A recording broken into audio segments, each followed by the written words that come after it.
ఇటీవల వారం రోజులుగా బంగారం ధర భారీగా పడిపోయింది. బంగారంతో పాటు వెండి అంతకు మించి పడిపోయింది. అయితే భారీగా పడిపోయిన రేట్లు ఒక్కసారిగా పుంజుకున్నాయి. మంగళవారం మధ్యాహ్నం నుంచి అదే పనిగా బంగారం వెండి ధర పెరుగుతూ పోయింది. ఇంటర్నేషనల్ మార్కెట్లో బంగారం ధర చూస్తే 2008 తర్వాత ఒక్క రోజులో అత్యధికంగా పెరగడం ఇదే తొలిసారి అని అంచనా వేస్తున్నారు.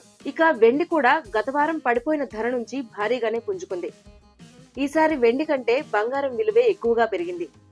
ప్రస్తుతం దేశీయంగా అంతర్జాతీయ మార్కెట్లలో బంగారం వెండి రేట్లు ఎలా ఉన్నాయో తెలుసుకుందాం. ప్రస్తుతం బంగారం ధర $5,040 స్థాయిలో ట్రేడ్ అవుతోంది. కిందటి రోజున ఒక దశలో ఇది $4,800 స్థాయిలో ఉండేది. అక్కడి నుంచి $200లకు పైగా ఎగబాకింది. ఇక సిల్వర్ రేటు కూడా $76 స్థాయి నుంచి 10% పైగా పెరిగి ప్రస్తుతం $87 వద్ద ట్రేడ్ అవుతోంది. అమెరికా భారత ట్రేడ్ డీల్ నేపథ్యంలో రూపాయి విలువ మాత్రం బాగా పుంజుకుంది. ప్రస్తుతం డాలర్తో పోలిస్తే రూపాయి మారకం విలువ 90.26 రూపాయల వద్ద ట్రేడ్ అవుతోంది. దేశీయంగా బంగారం ధరలను చూస్తే హైదరాబాద్ నగరంలో 22 క్యారెట్లపై ఇవాళ $710 పెరగడంతో తులం 1,41,100 రూపాయల వద్ద ఉంది.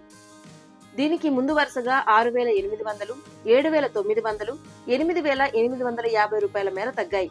ఇక 24 క్యారెట్ల పుత్తడి ధర $760 పెరగ్గా 10 గ్రాములకు హైదరాబాద్ మార్కెట్లో 1,53,930 రూపాయల వద్ద కొనసాగుతోంది.